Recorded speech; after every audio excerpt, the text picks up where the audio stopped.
Dek, bahasa Inggris waktu babi pergi bernyanyi apa, Dek? Waktu ke time. Babi Ke pik. pergi Pergi ke go. nek bernyanyi Bernyanyi ke song.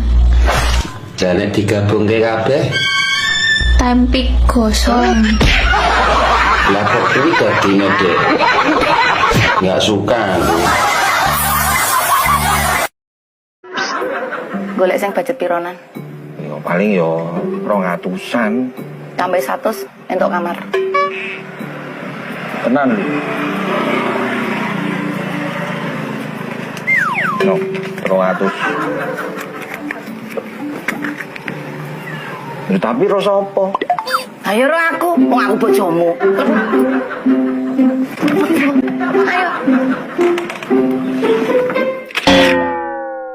Kowe wong Islam kok duduk to? Islam no. Nek wong uluk salam kudu wajibe dijawab. Enek salam sing gak wajib dijawab. Apa kuwi? Lah salam imam karo makmum nek pas jamaah. Piye piye? Pas atakiyat nih, assalamualaikum warahmatullahi wabarakatuh. Masuk makmum. Waalaikumsalam. Ramu itu. Ra iso, Dek. Saman berarti sholat to, Mas? Lho, piye to, Dek? Dek, Saman wong Islam ya? Islam, Dek. Lahir cenger lho. Aku langsung adan. Oh, non sewu. Dan wis atas sono. Berarti awakmu sholat lho. Sholat to sholat as-sholatu imaduddin. Sholat dicakak ing agama. Ya Allah. Meriot lan ora agama tergantung cakakmu. Saudara-saudara. Iya ya rasa mbok saudara-saudara. Berarti sholat ki penting no, Dek ya. Ya penting sholat ki penting harus dinomorsatukan. Lho berarti sholat ki nomor piro? Nomor 1. Lah, cengoh kowe.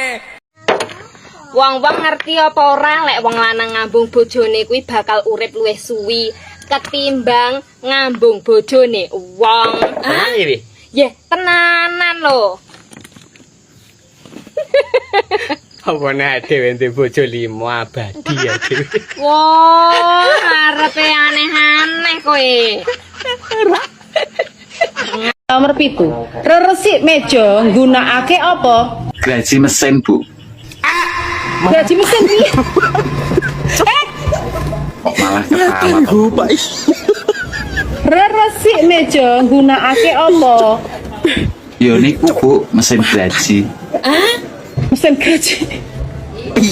Tapi kan nek pakai mesin gaji kan bisa resik kabeh lho.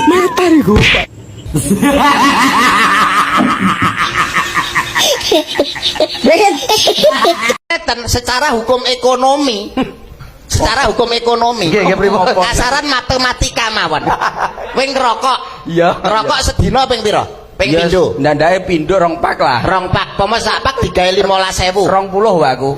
Sak pak 20. Iya. Berarti sedina entek 40. Kuwi nek sesasi wis pira? Iya sokeh Pak. 1.200.000. Kuwi nek ping setahun wis pira? Walah ya nek 10 juta lu. Kuwi ping 10 tahun ping pira wisan? Wis akeh juta to. Lah kuwi mbok kowe ora ngerokok, kuwi mbok tukokne mobil lho wis kenek kowe. Ora ngerokok tukokne mobil wis kenek. Omong apa kowe? Pak Deku sampe bungkuk ora tau ngerokok pedah era godak tuku. Angel. Awakmu tibake rondo to, Mbak? Aja ngenyek karo wong wedok sing statuse rondo. Lah nyapa? Mengko mundak balik awakmu dadi tresno. Yo urung karuan. Mulane dadi wong lanang ki sing ati-ati nek kondo. Terus nyatane lho yo ngono. Nek wis kadung tresno lali dalan balik. Ya nek lali dalan teko Mbah Google. Wong gendaan sing salah sing wedok apa sing lanang? Yo salah kabeh.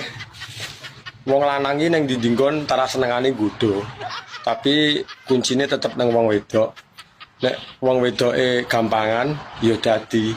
Tapi nek wong wedoke ora gampang kena godho, wong lanang leh muni direwangi lambene antek jedir kuwi lho, ora bakalan kelakon. Gek yo nguber apa kok nglabui dalan uyuh. Wong bentuke yo padha, rasane lho yo padha. Nek gatekne ketoke enak sing kae, enak sing kono, patoto sak donya iki pengen dijajal kabeh. Pore delokok ya ngono. Anjay.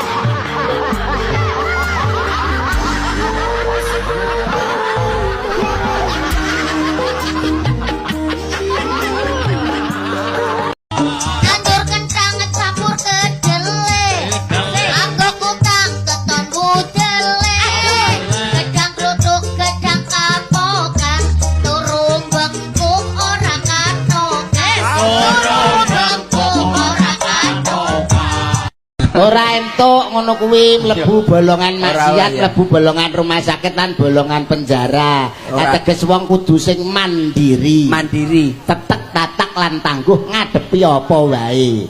Iya Pak Do.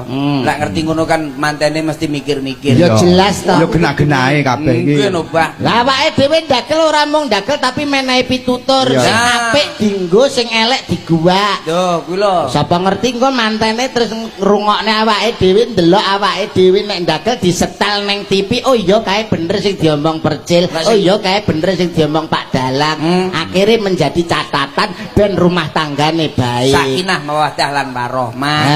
Ndang meteng. Lah kok metang-meteng ya Pak digoleki ya kuwi kok. Ya alhamdulillah niki komplit niki dalu niki. Nggih Cak Yuda. Nggih.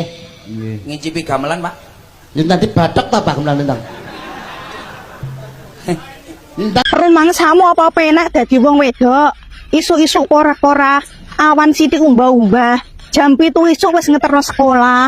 Mulai sekolah masak, bengi diobah-obah, dijaluki jatah. Wayah subuh dijaluki tambah. Terus kapan ngajakmu piknik?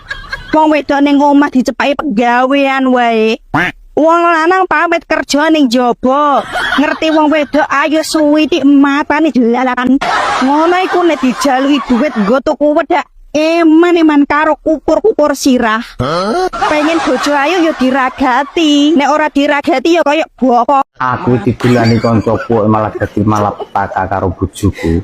Jenenge wong kanca ora tau ketemu suwe kan cerita ngalor ngidul apa wae dibahas lho.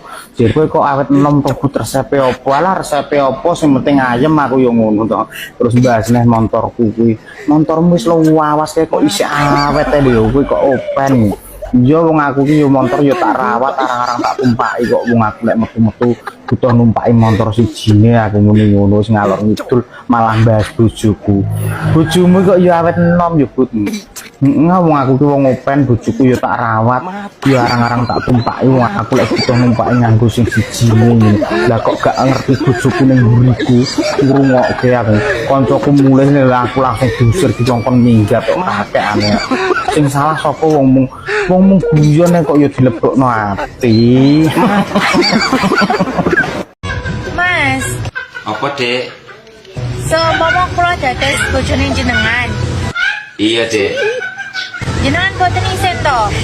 Yo ora to, Dek, mosok isin, Dek. Dong kula tukang ngarit. Ngaritne apa, Dek? Ngarit sapi, ngarit wedhus. Walah, yo ora isin ora aku, Dek. Nek boten isin, Sherlock tak parani. Iya, Dek, engko tak Sherlock, Dek, ya, Dek. Ya, iku wedhusku ku lho, aku malah ora sempet ngaritne. Sekalian anu gawane suket ya, Dek ya. Nggak usah ketinggian mimpinya ya. Ketemu cah iki meh garai ruwet lah. Nanti kalau nggak terrealisasikan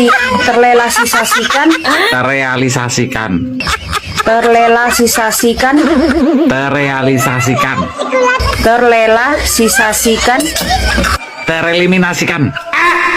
Kalau nggak terrealisasikan bisa gila gitu. Nah yo iso gila kaya kowe yo gila.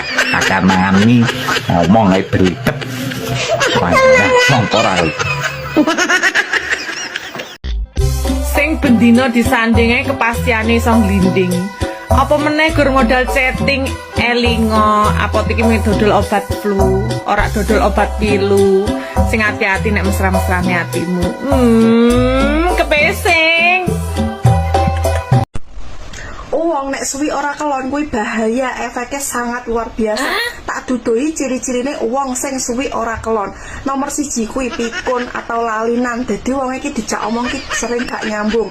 Nomor 2 imune ora stabil. Nomor 3 ora semangat kerja. Dadi iki karena kurang limu dadi ora semangat kerja gur turu kluntrak kaya gak duwe semangat untuk hidup ngono kae. Sing nomor 4 gampang emosi, dadi iki kesenggol sithik langsung mesu, sering muring-muring dhewe, dadi iki ora iso disenggol. Nomor 5 keriput ning wajah, dadi ndang gampang tuwek. Iki iso nomor 6 sangat bahaya sekali, iso edan suwe-suwe. Soale apa engko iso-iso ki nganu saking kuwe ngene karena gak kesampaian, iso-iso kan pikirane buanter, edan iso mbyang dhewe, omongan dhewe ngono kae. ae dadine ngalor ngidul ngetan ngulon omongan dhewe. Lah iki sangat bahaya tenan. Sing nomor 6 ki lho, efeknya sangat bahaya sekali. Dadi yo Besti, kanggo kowe nak ninggal bojomu ki rasa suwe-suwe. Wis suwe-suwe iso edan tenan wis to. Soale kurang. Dadi kowe ki wong ki ora kok butuh duit tok. Jadine yo butuh duit, ya butuh kuwi mau barang ngono lho dadine. Oke.